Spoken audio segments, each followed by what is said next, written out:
Hello, welcome to my channel, Lux to O. And I recently sampled a couple of fragrances from a really old French fragrance house, D'Orsay.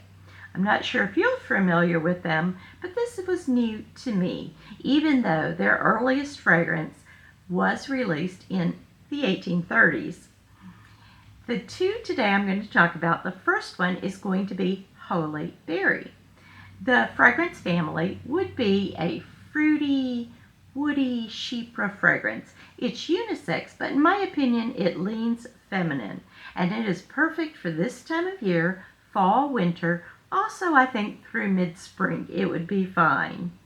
The top notes are strawberry milk accord, cardamom.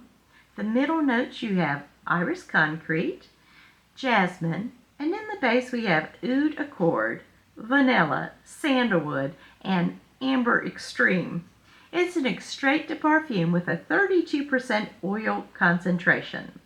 Holly Berry is an absolutely beautiful fragrance that begins with a burst of red berries, and certainly strawberry radiates in those top notes.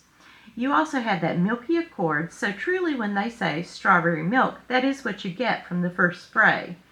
There is that milky accord that creates that strawberry milkiness with a little bit of spiciness and a warm, slightly sweet cardamom.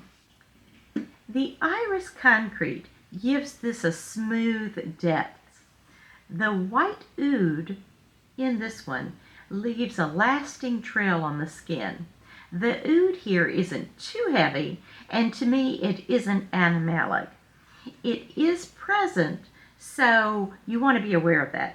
And if you don't like oud, you may want to try it first, as I did, sampling. Included in the base is a warm, wrap you up in a cloud type of sandalwood and vanilla combination. And this creates a woodiness that is sweet and also very potent. Upon first sniff, the fragrance confused me. After a few minutes, it came across as a gourmand that isn't a strong gourmand. The dry down is where I found it to be most pleasant. The lasting power is very long in Holy Berry with a very strong sillage. So if I ordered a full-sized bottle, it would probably be the 50 ml because of its strength. For me, it would not take more than 3 or 4 sprays, or if I'm feeling generous, maybe 5 sprays, and that would allow everyone around me to give this one a whiff. And I'm sure they'll want to order a bottle too. I can't decide if I want a full bottle yet, because just from the sample I received, I've already been able to wear it 2 days, which is pretty amazing. But it's easy enough to find the sample, and you can get it from Zigio Parfumery. You can also get it from Scent Split, Twisted Lily, I believe. I might be wrong with that. But it also arrived very quickly. 3 words for Holy Berry would be powerful, magical, and alluring. The next fragrance from D'Orsay that I tried is Flower Lust. More because the name sounded appealing and I wanted to choose several samples whenever I placed my order. Flower Lust was released in 2024, and it's a floral, woody, musky fragrance. It's unisex, leaning feminine again to my nose. And the nose behind this fragrance is Dominique Ropillon. And I think it's a lovely scent for winter, spring, and fall. In the top notes of Flower Lust, we have pink pepper and black pepper. Sometimes I find black pepper rather challenging, but in here I cannot necessarily pick out the black pepper. In the heart you have an orange blossom and also ylang ylang, which can also be sometimes very challenging to me.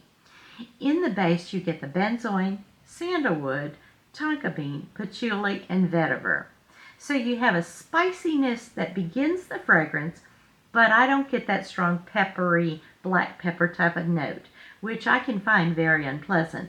But the pink pepper just kind of gives it a little lift to the fragrance, and I think it's really a nice opening. The heart is like that floral bouquet that leans spring to me, and it's got some warmth and strength with ylang ylang, showing its honeyed nuance that ylang ylang can do. As we get to the base, it is warm with woods and it has an ambery quality.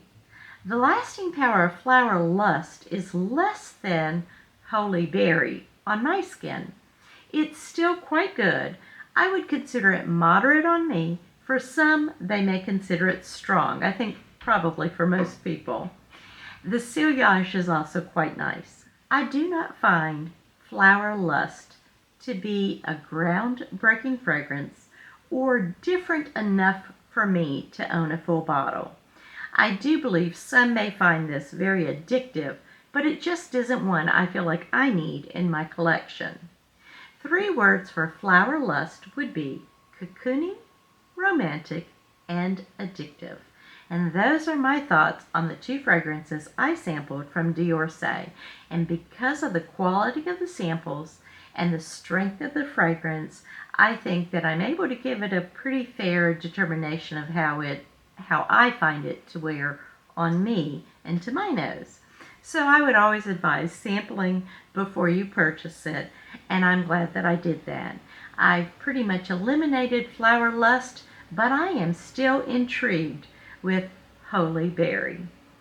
And if you've tried others from this line, I would love to know suggestions that you have enjoyed, and I would love to get my nose on those also, so I'll probably want to sample those. Like, share, and subscribe, and I will look forward to seeing you in my next fragrance video, my fragrance friends. And in the meantime, keep smelling divine. Goodbye.